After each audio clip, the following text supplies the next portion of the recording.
Well, that's a lot of fun, I'd say. I have a couple of questions for you, of course. Um, in terms of the business model that you talked about and evolving it, scaling it up, how do you see that going in terms of time? And I know you mentioned that you would be eventually have a store. How would that store, be different than a lot of these other stores that you see out there? How would you differentiate yourself when it's So, not a box anymore, you're getting in the right, mail? right. So we are planning to launch the brand in January 2018, and so the store would we would start the store 2 years later after the first launch. It is all about creating a community with similar minds, people with similar minds, and give them a space for them to like chat and share their own stories. And there's also gonna be products in the store where people can purchase.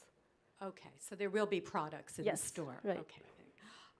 In terms of prototyping with potential customers to make sure that what you're creating is unique, have you reached out to couples or therapists in evaluating the box, or has it just been consumers? Um, we don't want this to be counseling or therapy related, just because it is very exciting and lighthearted Okay. product. Um, think of us like a amusement park in a box for grown-ups. So we wanted to That's a keep good line. very You should use that in your exciting. marketing. Okay.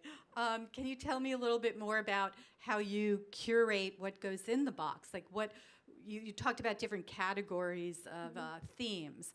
Can you tell me like where you source them from and how you go about curating those products? So we are working with currently 8 partners. So all the products are coming from those companies, those distributors. So we are right now we're focused on improving communication, regaining intimacy, and supporting better sex. So these are all crucial to couples and to improve their intimacy. Right, right. Right. So when you say you're partnering with these specific distributors, in what way do you mean partnering, and how did you choose them specifically? Those places are the top selling brands in the industry, I see. and they provide products that are very appropriate to um, what the brand is about. Right, right. Yeah. Okay. In terms of, I know that you said that you don't believe the product is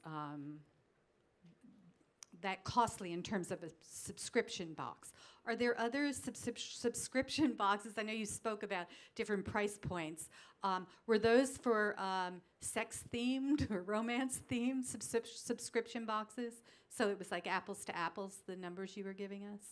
There are actually only two subscription boxes that are focused on sexuality and relationships, but those are specifically for individuals, more specifically towards females. So rekindle your relationships. There's no So in competitor. terms of the competition then, you're saying that you really stand out in the crowd. that Exactly. There are only two other subscription boxes that even go anywhere near the themes that you're going near. Exactly. Okay, that's great. In terms of what you see as maybe the most riskiest part of the business, what would that be, and how would you address that? Um, right now, I guess the risk is getting the funds, because it is to start. It is very expensive to create the boxes, and so we're looking for fundraisers and. Can you be, I understand that, and that makes sense.